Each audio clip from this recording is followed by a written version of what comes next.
ধার্মিক চোর ৫টি দোকানে চুরির পর গীতার উপর রেখে গেল ৫০ টাকা। ঘটনায় শোরগোল পড়ে গিয়েছে কালনা এলাকায়। পরপর বেশ কয়েকটি দোকানে চুরি, ক্যাশ বাক্সের টাকা সহ চুরি একাধিক সামগ্রী। তবে এই চোর যে সে চোর নয়, বলা ভালো এ একেবারে ধার্মিক চোর।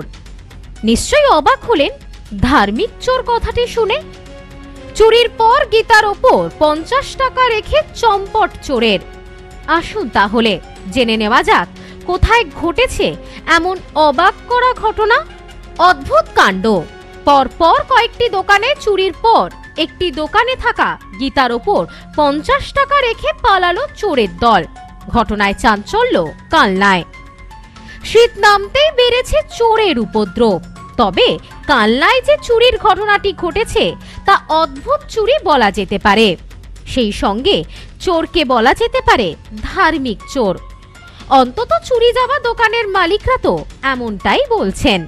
জানা যায় বুধবার রাতে কালনা পুরাতন বাস স্ট্যান্ড এলাকায় 4টি দোকানে চুরির পর ভগবত গীতার উপরে রেখে গেল নোংরা ৫০ টাকার নোট। শুধু এই 4টি দোকানেই নয়, কালনায় আরো বেশ কয়েকটি দোকানে চুরি গিয়েছে বুধবার রাতে। দোকানদারের অভিযোগ, গভীর রাতে তালা ভেঙে দোকানে ঢুকে ক্যাশ বাক্সের থেকে সমস্ত টাকা পয়সা, এমনকি খাবার দাবারও লুট করে নিয়ে পালিয়েছে চোরেরা। তবে একটি ফলের দোকানে ঘটল অবাক করা ঘটনা। চুরি যাওয়া এক ফলের দোকানের মালিক যাদব সাহা বলেন, এদিন খবর পেয়ে দোকানে আসি। এসে দেখি দোকানে সমস্ত জিনিস লন্ডভন্ড অবস্থায় পড়ে রয়েছে। দোকানে থাকা বিভিন্ন ফল ফলাদির পাশাপাশি দোকানের ক্যাশ বাক্সে থাকা খুচরো পয়সা এবং নগদ টাকা নিয়ে চম্পট দিয়েছে চোরেরা। তবে আমার দোকানে রাখা একটি ভগবত গীতার পাতা খুলে তার উপর দোকানের একটি নোংরা ৫০ টাকার নোট রেখে গিয়েছে চোর। আমার মনে হয় কিছুটা পাপ খণ্ডাতেই এই কাণ্ড ঘটিয়েছে চোর। দেখলাম দরজা ভাঙা রয়েছে, ভেতরে সব লন্ডভন্ড, ক্যাশ থেকে খুলে সব টাকা পয়সা যা ছিল নিয়ে গেছে। কিছু মালপত্রও নিয়েছে, কিছু মালপত্র তো সব আগোছানো থাকে, বুঝতে পারছি না ঠিক নিয়েছে। টাকা পয়সা কিছু মালপত্র নিয়ে গেছে। আমাদের এখানে চুরি হয়েছে 4টে দোকান, এই লাইনে, এই পট্টিতে আরও ওইদিকে আরও হয়েছে।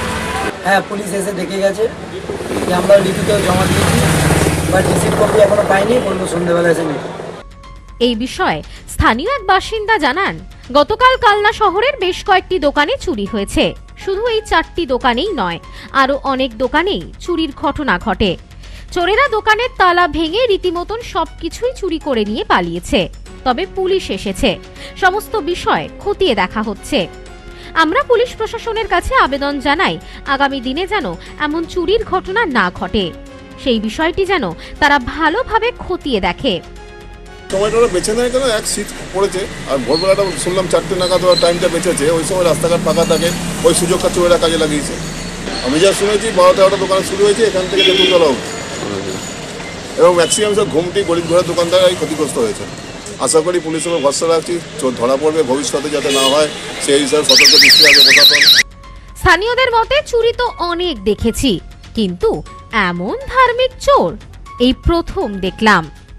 কালনা শহরে এমন একাধিক চুরির ঘটনায় যথেষ্ট চাঞ্চল্য ছড়িয়েছে গোটা এলাকায়। ইতিমধ্যেই পুরো বিষয়টি খতিয়ে দেখা হচ্ছে পুলিশের পক্ষ থেকে। ব্যুরো রিপোর্ট, নিউজ স্নোম্যান্সল্যান্ড, কালনা। মোবাইলের জগতে আজও সবার সেরা চিরশ্রী মোবাইল। যে কোনো কোম্পানির মোবাইলের জন্য আসুন, আমাদের এখানে রয়েছে খুব সহজে ফাইন্যান্সের মাধ্যমে মোবাইল কেনার সুবিধা রয়েছে। পুরনো ফোনের বদলে নতুন ফোন নেওয়ার সুযোগ। এখন এই সুবিধা পাবেন আমাদের বনগাঁ এবং চাঁদপাড়া দুটি শোরুমে। চিরশ্রী মোবাইল, যশোহর রোড, বনগাঁ ও চাঁদপাড়া পাটপট্টি মোড়। ফোন নাম্বার 8336957050 এবং 9932486511।